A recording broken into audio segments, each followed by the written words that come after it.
For the past several months, we have become aware of a growing discontent surrounding the Charlotte Bicentennial celebration. Citizens have asked, where is the community involvement? They have asked such questions as, where were the celebrities in February, Celebrity Month? They have asked, where were the youngsters in March, which was Youth Emphasis Month? Where was the religious heritage in April? And where was the military in May, which was Military Emphasis Month? So we came to this, the Courthouse Restoration headquarters for the 1968 Charlotte Bicentennial celebration, and asked Charlotte citizens this question: what do you think of the Charlotte Bicentennial? The answer, surprisingly enough, ran 50-50. It's been real nice. You think it's been an adequate celebration so far? Well, I think it has, yes, sir. Sure do. What was the high point to you, sir? I think probably the visit by Ms. Johnson. I think that helped a lot. Do you like what's going on so far? No. It could be better if the folks would change and do better.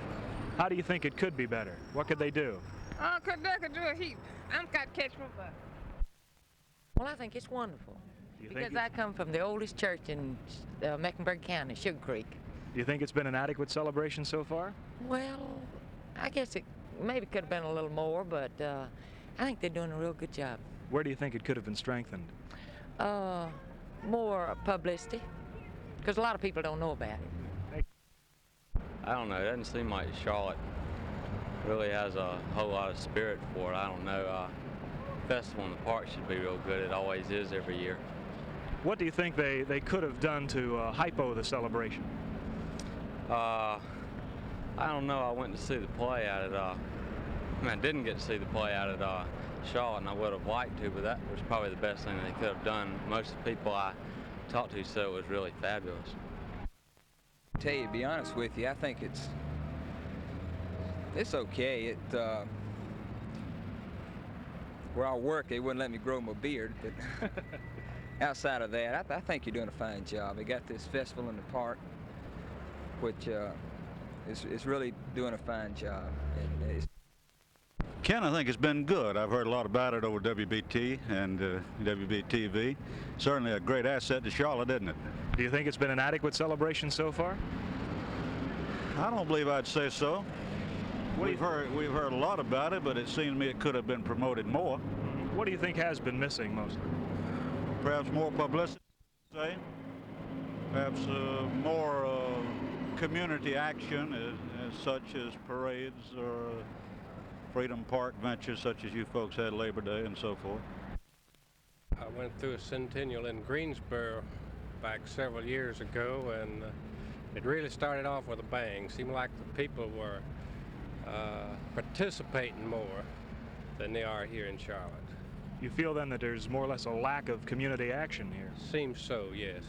What would your suggestions be to hypo the celebration? Well, we had up there, we had a lot of dances, square dances. We had the kangaroo courts where the people participated, and practically every man you saw was wearing a beard. Here you see very few unless it's a hippie group. It is often difficult to separate fact from opinion. But in the mind of this reporter, the 50-50 response we received to our question was not indicative of the true feeling of this community. There is definitely a feeling that the citizenry is not involved in the celebration. Events that most people relate to, such as the festival in the park, are not peculiar to a bicentennial year. But yet, if the community is not involved, the citizens must ask themselves, why aren't they involved? A bicentennial is a once-in-3-generation thing. If there has been a lack of prior publicity and prior planning, those in charge must ask themselves, why not? After all, we've only known since 1768 that this would be the bicentennial year. Ken Neese, WBTV News, Charlotte, North Carolina.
And I might recall the other day in North Carolina, the Republican nominee said that he was not for the matter of taking federal funds away from the states to make them do things they didn't want to do.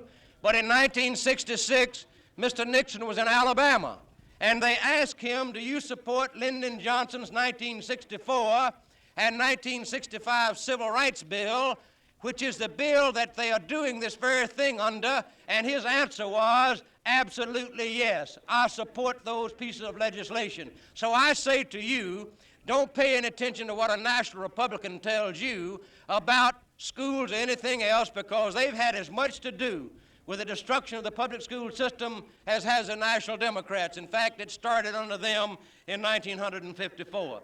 So if you want to beat the National Democrats, that's one thing.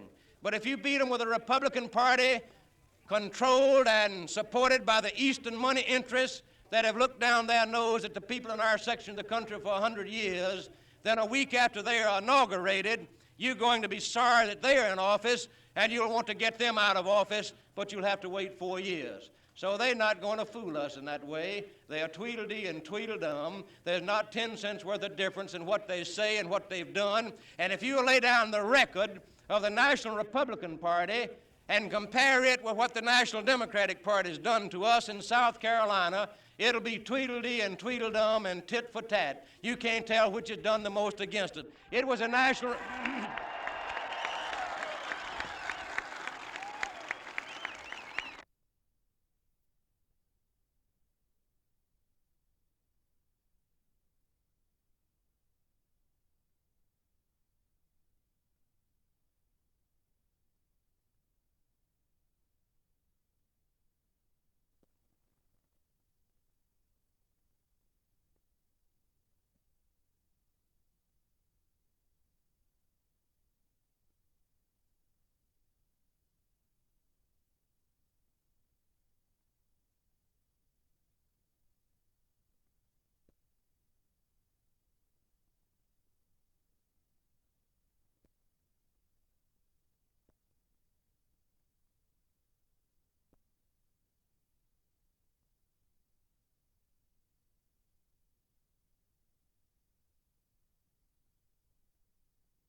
I feel that this is necessary and in fact imperative if we are to be able to protect consumers in this state and to protect you as businessmen from being forced to compete with an increasing number of unethical and unscrupulous operators attracted to North Carolina, as Senator Magnuson points out in his book, by our weak laws and our failure to vigorously enforce those that are already on the books.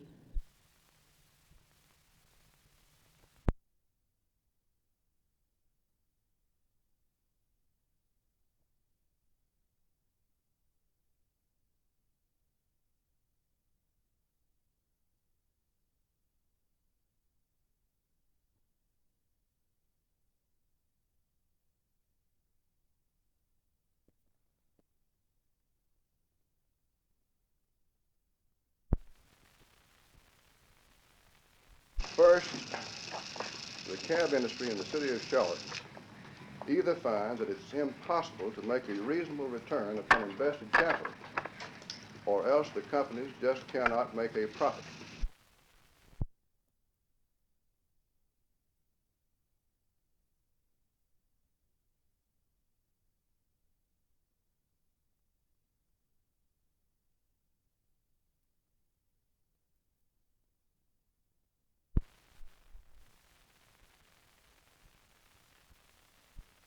Are we saying to the public that we're gonna grant the cab companies an increase and let the public be their bankers to this extent, to where every time they can't run their business, then they come back to the public for an increase to keep them in business? Is this what we're doing? Mr. Uptown, I could no more promise you right now that we won't be back here in 2 years for another increase than Lord made. You got a cost of living index. Because it's just impossible to do. No more than I could promise you that my coffee is not going up next week.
The Attorney General should not only have the authority of the common law, which he now possesses, but I believe that express statutory authority to go into courts and to restrain and enjoin such fraudulent schemes, which in fact deceive the people of this state. By failing to do this, we have made it easier for unscrupulous operators to continue to carry on their business for many years after indictment, reaping in many cases tremendous profits from their schemes before their cases could be tried and a conviction obtained.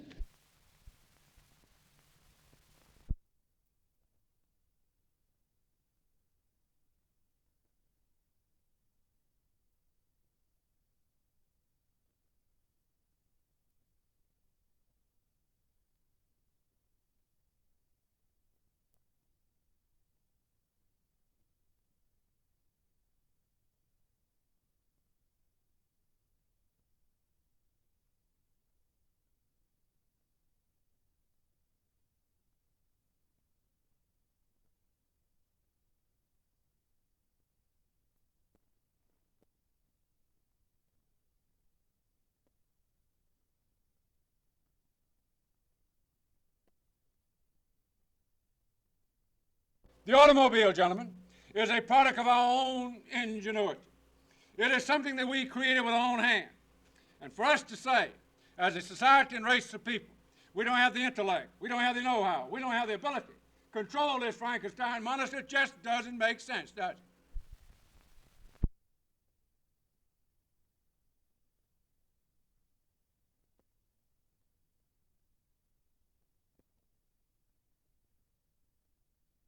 For drinking and driving, and you refuse to take the test when you're offered. The Department of Motor Vehicles has the authority to take testimony and this will separate the men from the boys. How bad do you want highway safety? It's involved in over 50% of your fatal accidents. I'm not a teetotaler. I'm not up here to tell you today whether to drink or not to drink. I'm just simply saying to you this, and from the bottom of my heart, any man who partakes of one drink of alcohol and gets behind the steering wheel of a car, as far as I'm concerned, is just as guilty of murder if I had my gun on and would fire through the adjacent wall and strike someone in the next room. And all of the most dangerous people on our highways are those suspected. Why? Because they're asking every man and woman.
Well, of course, in the past few years, particularly with the experience gained in kidney transplants, a great deal of knowledge has accrued, particularly with relation to the use of immunosuppressive agents, azathioprine drug, X-rays sometimes, and also a great deal of knowledge on leukocyte groups and what we call histocompatibility.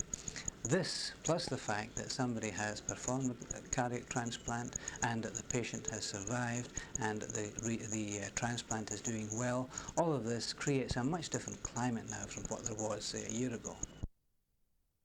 There have been kidney transplant patients who have lived 5 years. Why has there been so much more trouble with the heart transplant patients? Or is there a more violent immune reaction with the heart transplant? No, it seems that the immune reaction of to the transplanted heart would seem to be rather less violent than to the kidney, but in kidney transplants we have the good fortune to be able to take our time about selecting a donor, because the donor is always live, or is nearly always live, and has a kidney to spare, so we can take one when and if it suits us to do so. So the donors can be very well matched, and we can conduct a fairly prolonged search for a donor.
I think what has happened for so long, gentlemen, and I say this as respectfully as I can, that we always saying we want to do something, but we leave the room and we never get anything done. We do a lot of talking and a lot of promises, and I think that this is what has the business community, in particular maybe the minority community, a little bit frustrated. They hear so many people saying that they want to do so much, but it never seems to get beyond the planning stage. It gets lost in a maze of other programs, and I have tried to convey that SBA does have a resource through the ability of the government, or through the facility of the government, to guarantee loans made by banks to minority-owned businesses. This is a government-guaranteed obligation, and I would not sit here as a former banker or as a lending officer with SBA and say that this is going to be the most profitable account that a bank will put on their books today. But the people that we're trying to put into business today, we are hopeful will be a profitable account not only to the bank, but they will be a profit to the community maybe in years ahead. But we have to have a beginning point.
The Charlotte Nature Museum, already ranked #2 nationally in terms of visitor interest, is expanding its facilities to accommodate an exhibit on the human body unique in the Southeast.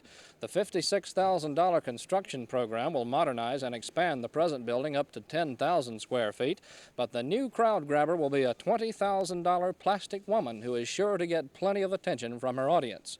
Museum Director Russ Pythman explains. Well, Tam is not exactly like a robot. She's a transparent model of a woman with all of her organs and systems which will light up, and a voice talking for her will tell about each of her organs, and they will light up as she talks about them and explain for the first time to many youngsters and adults alike exactly where their organs and systems are located and what their function is in the human body.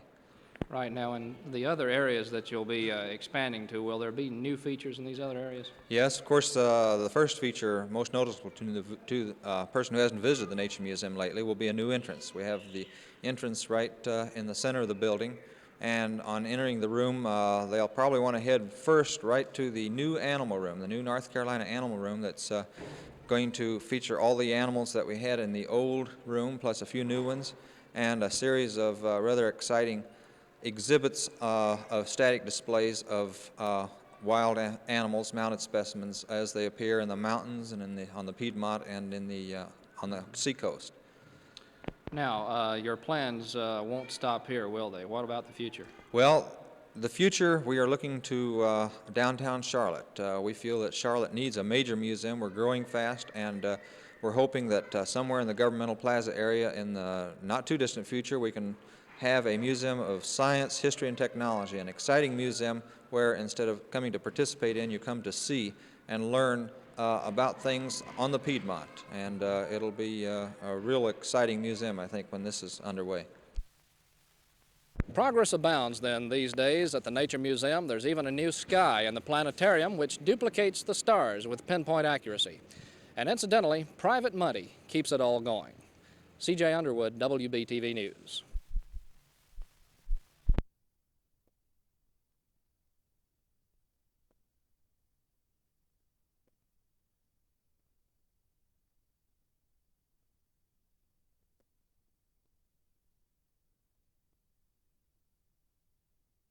Unfortunately, this is true. This has been much written about this in the newspapers in South Carolina, particularly in Columbia.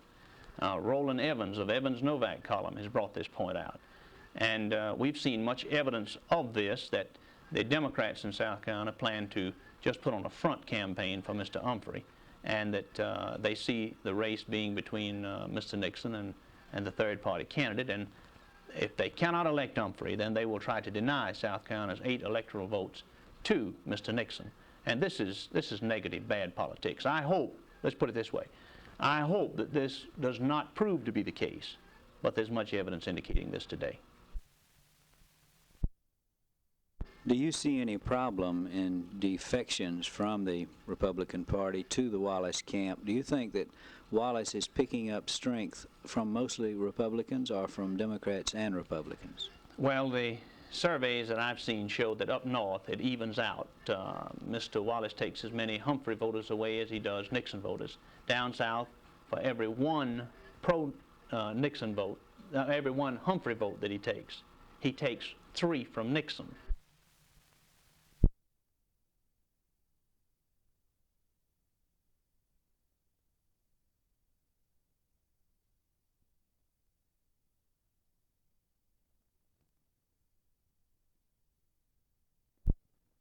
Well, I think that the events in Czechoslovakia have made it extremely important both to strengthen NATO for the defense of Europe, and also it has made it more urgent than ever that Britain should become a full member of the European Economic Community. It's underlined all the arguments, in fact, for a strong, united Europe.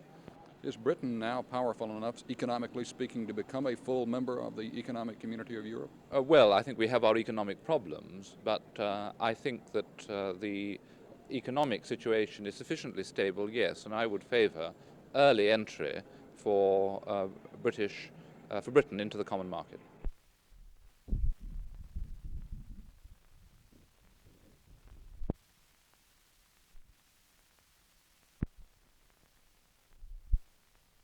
I have always had great faith in the United States' ability to overcome the disadvantages of its presidents, and I think whoever is elected president, the United States will continue with its own inner strength and coherence.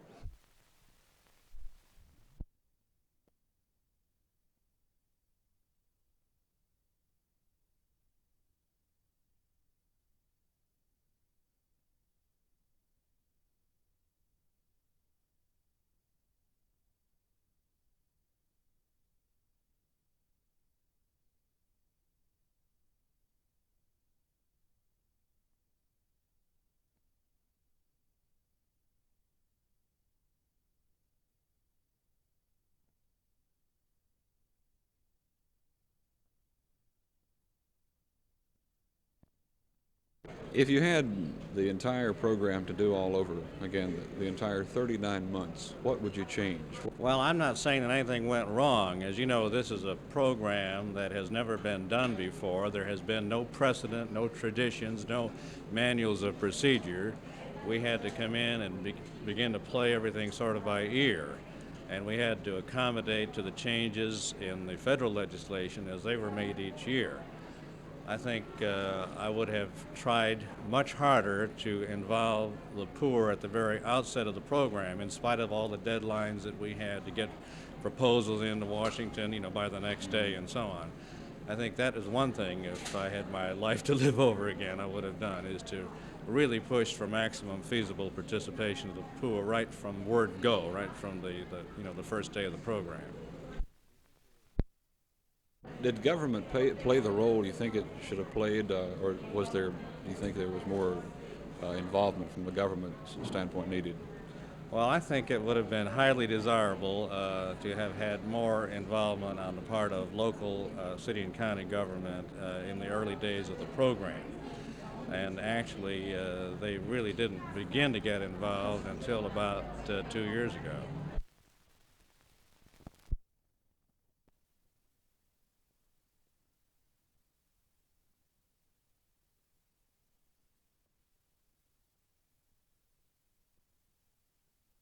When business expands, competition gets keen.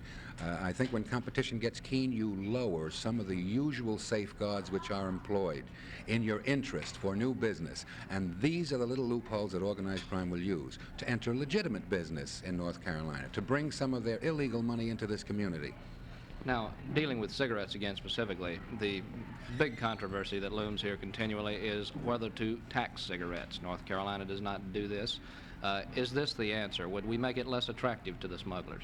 Well, the smugglers are operating on the basis of a tax differential between the states. If we could find a fair way of treating with that issue, we could remove the attraction for them, yes.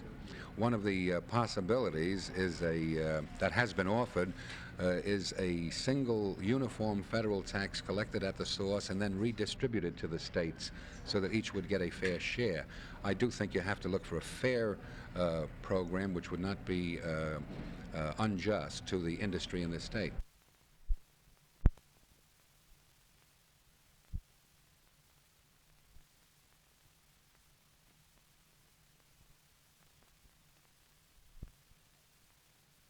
This is the kind of thing that we should explore in depth through recognized research, and whatever the cost is, we should do it, and we should find out if, in fact, the mass media, which includes everything, magazines, salacious movie ads and movies that go with them, television programming, I think a complete examination of all media is essential if we expect to really get to the core of the problem.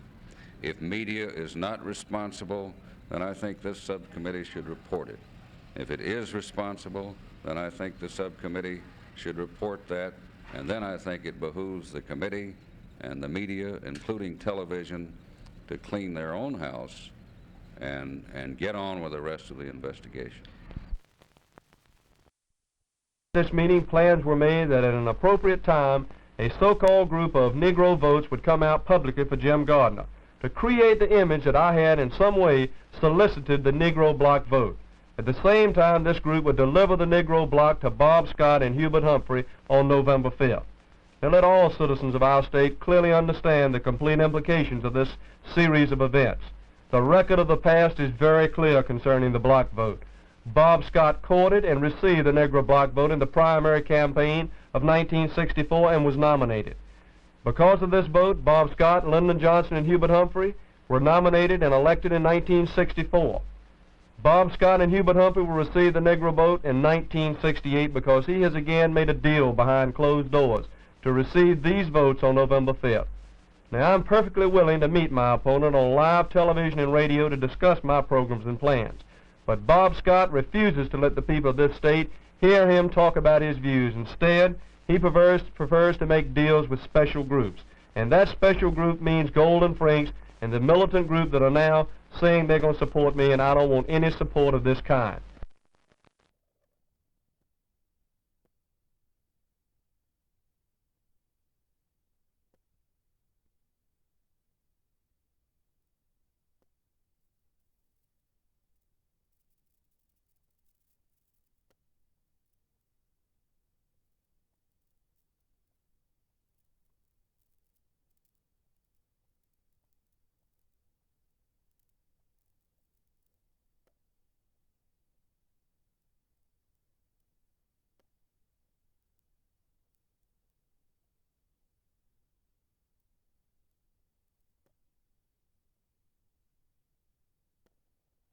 I am opposed to the Non-Proliferation Treaty. It's my judgment that it would be a mistake to enter into this treaty. This treaty would last for a long time and would prevent us from furnishing certain nuclear weapons to our allies like Western Germany. We know that the enemy of the free world today is communism, and the heart of this is the Soviet Union. And it may be determined later by another administration or sometime in the future, maybe many years from now, that we need to furnish nuclear weapons to Western Germany or some other ally of ours in order to cooperate with us in controlling whatever dictatorial power at that time is trying to rule the world. Would you favor giving our atomic secrets to Western Germany? No, I don't favor giving atomic secrets necessarily, but I think if we could furnish them atomic weapons to be used on our direction and control if the need arose. And I think that would be an important consideration.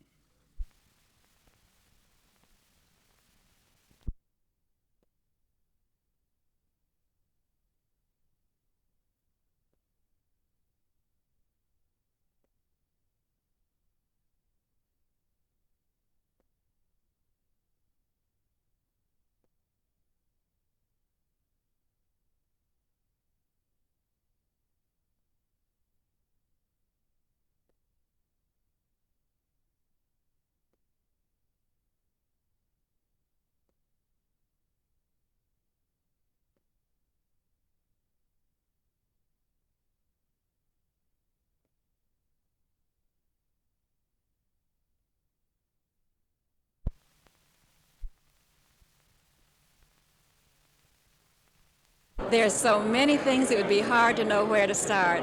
I think I appreciate his kindness, his generosity, his loyalty, his practical Christianity, his deep faith, and his sweetness in the home. He must have some sort of habits you wish he didn't have. What would you change if you could change anything? Anything? Oh, I don't think anything, really. I like him just the way he is.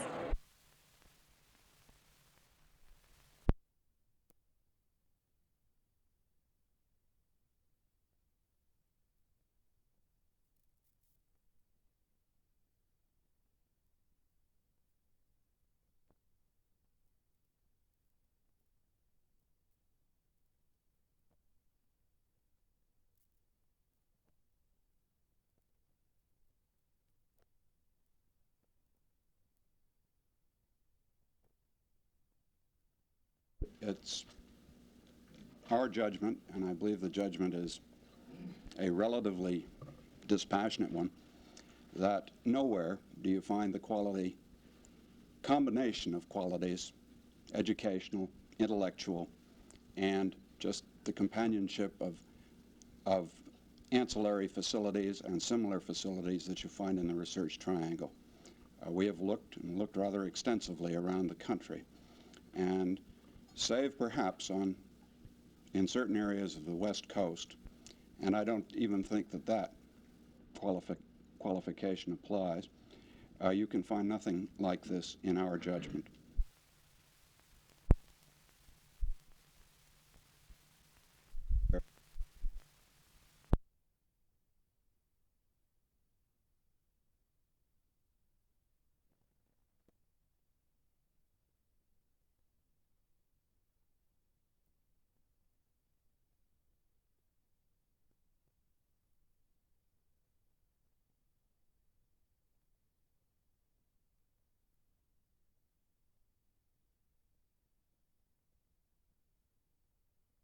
Russia does a great deal in Leningrad and Moscow to, as I say, provide beautiful public areas, parks, boulevards, the riverside.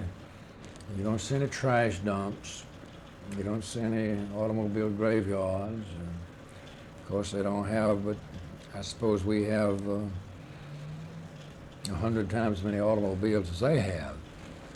But it's a general appearance of cleanliness and neatness which impresses you, but I must say that's not confined to Soviet countries.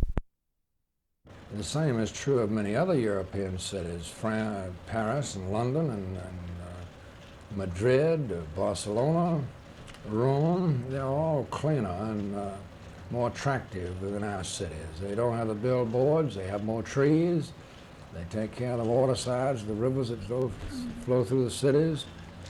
And it's just where you want to put your sense of values. As long as the American people enjoying the highest standard of living the world has ever known, want to concentrate on 3 television sets and 2 automobiles, rather than have their electrical bill increase 10% to put wires underground, there's not much we can do about it. America has a lot to learn from European cities in providing the human values that make people want to live in cities.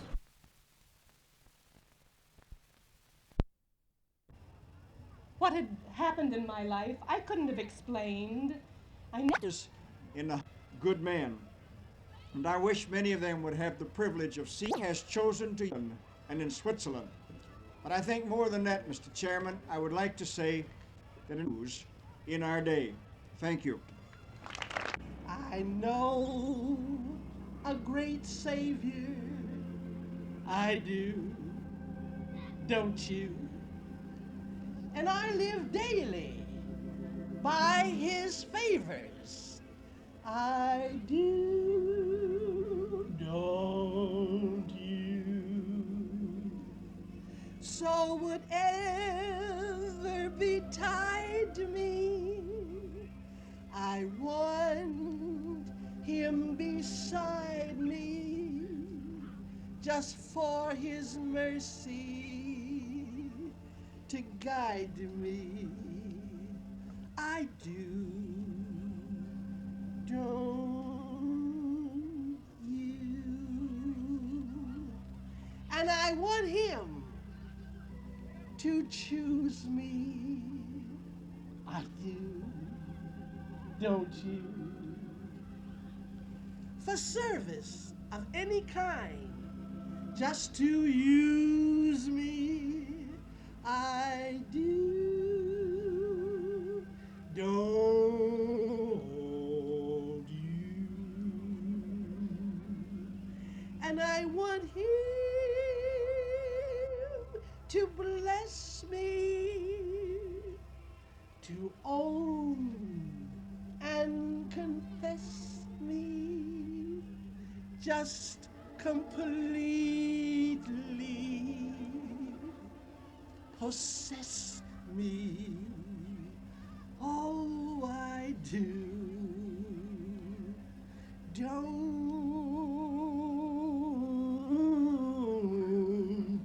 you? 120 nations to bring greetings to our distinguished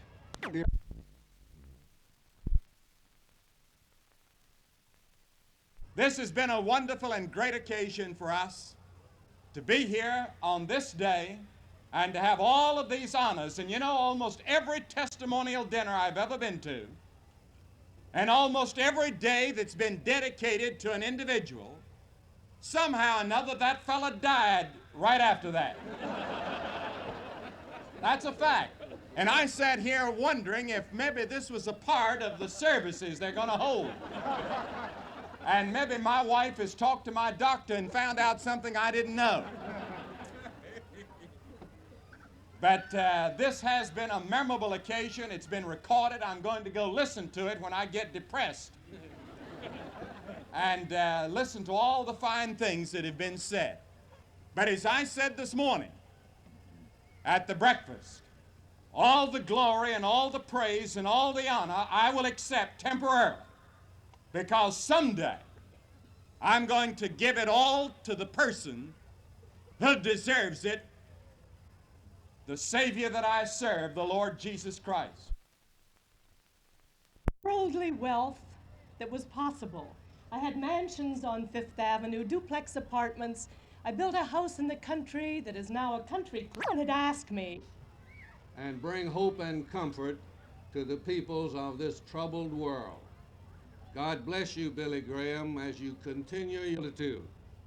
When I say that we all join in the hope and prayer that the message of truth I've seen his corporate side, the inner workings of the finances, the organization, the structure that is built around this man. I bring special greetings to Dr. Graham. And in my little travels about the world,